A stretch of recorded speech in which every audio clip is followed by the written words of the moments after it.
Guys, আমাদের ছাদে আমি এসেছি। আমাদের ছাদটা খুব সুন্দর। তবে দেখি আমাদের ছাদে পরিবেশ তো আজান দিচ্ছে, তাহলে একটু দেখান। দাঁড়ান, আমাদের পুরো ছাদটা দেখতে চান? 1 মিনিট দাঁড়াও। এই জীবন করে চমেরা ছোকা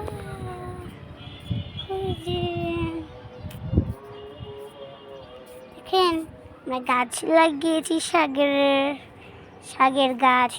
তো আমরা এখন ছাদে যাবো, আরেকটা ছাদে। চলো বন্ধুরা, লা লা লা লা, চলো বন্ধুরা। তাহলে আম গাছ, ওখানে প্রতিদিন আম চুরি করতে চাই। চলো।